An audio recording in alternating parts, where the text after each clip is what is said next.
the one main sin that I was talking about that is the number one is if you blaspheme the Holy Ghost. And no, blaspheme doesn't mean to curse or say, foul language to.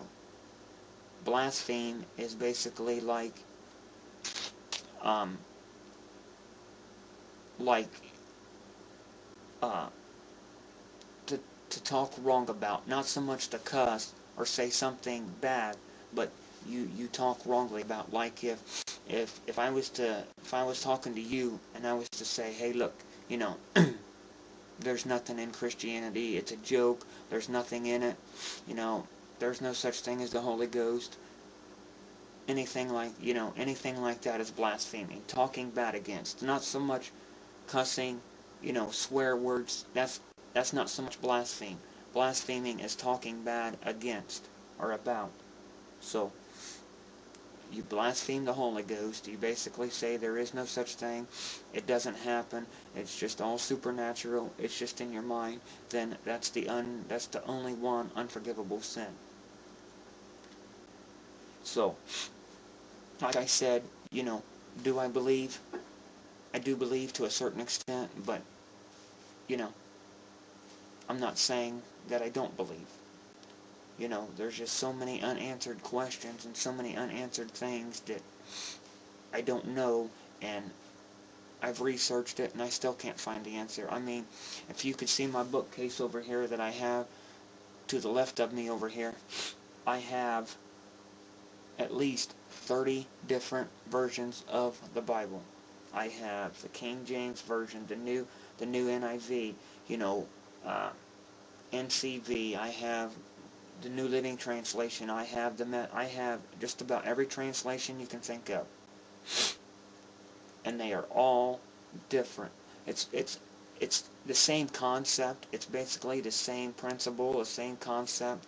It's written in an easier language to understand. They take the stiff language out of it, the stiff words, and they put in easier words for us to understand it. I've got the Amplified. I've got I don't know how many different ones.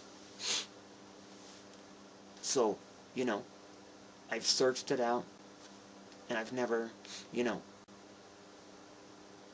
found an answer. It's like, what was his name? Samson, the guy that had long hair, and his hair gave him his strength. Have you ever heard about any man today that's alive today, that's in history, that's growed long hair and has gotten strength? I mean, come on. To me, it kind of sounds like a fairy tale. I mean, and you're not supposed to tell anybody anything. He wasn't ever supposed to tell anybody about it, and if he did, he was supposed to lose his strength. So it's like, I don't know, there's just a lot of, and a man that gets swallowed by a whale, Jonah and the whale. I mean, anybody that got swallowed by a whale, you would probably be dead. I mean, I guess there is a such thing as surviving it. I mean, you see shows on TV where people have survived shark bites and everything else. I mean, I guess it is possible, but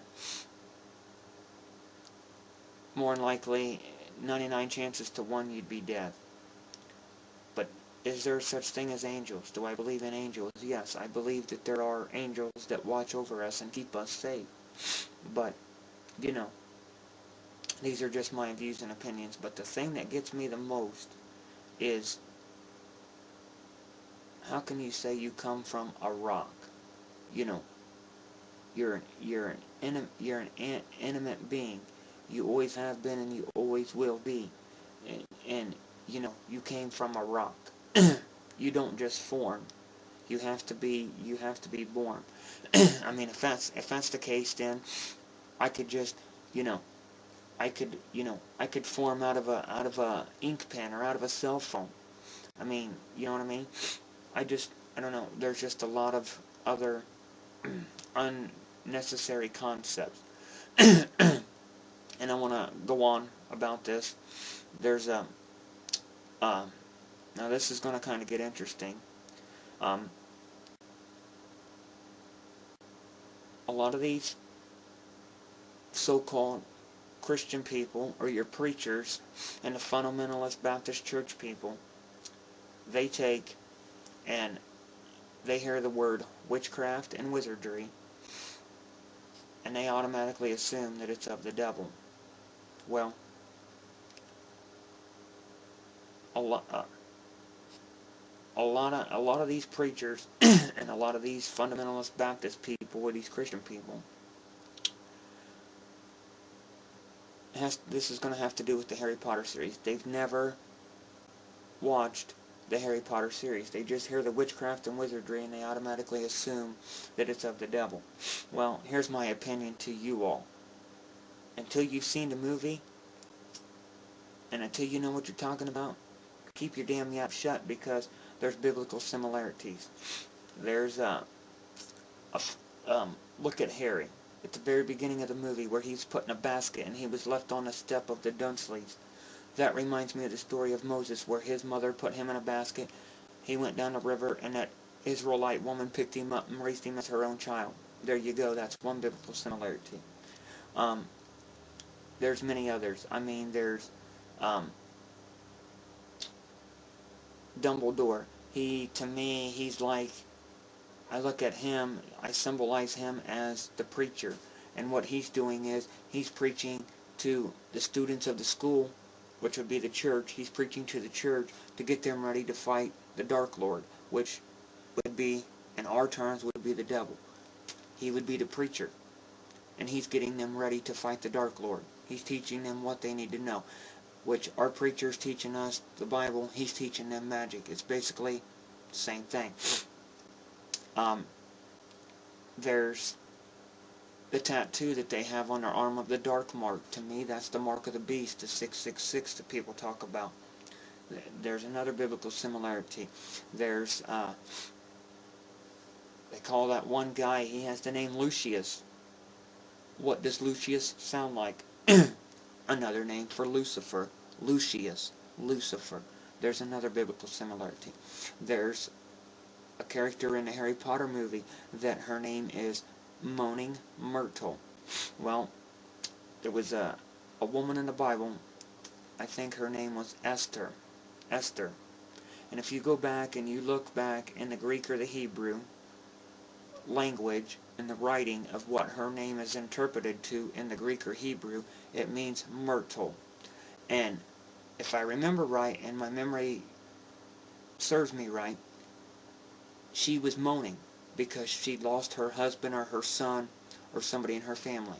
And she moaned and mourned over them. So, Moaning Myrtle. There you go. That's another biblical similarity. They got the Harry Potter movie called The Chamber of Secrets. What do you think the Chamber of Secrets is? It's the chamber of hell. It's the doorway to hell. There you go. Different, similar. The basilisk. The snake. It's the devil himself, Lucifer. I mean, there's a lot of biblical similarities in the Harry Potter movies. But your Christian people and your preachers, they're too ignorant to sit and listen to a guy like me that analyzes things like this, because they automatically hear witchcraft and wizardry. They want no part of it. They don't want to hear a daggone word of it. But if they actually would listen to it, they would actually think that, you know, hey, you got a point, you know. But there's a lot there's a lot more in similarities. The Dementors. Well, what's another name for a Dementor? Demon. Dementor. Demon. Okay, there you go. And I'm not making fun, but I'm gonna use this as an example. And if you're Catholic, bad wizards, they go to Azkaban prison. What could Azkaban be symbolized as? Purgatory, a holding place where you go till God decides, you know, if you're worthy to go to heaven or hell. That could be purgatory. If that's your religion and that's the way you believe. You know, there's many others. I have a DVD, I have a video about the similarities more in depth on my regular YouTube channel at Shabba Craig. at YouTube. YouTube.com. Shawber Craig is my YouTube channel.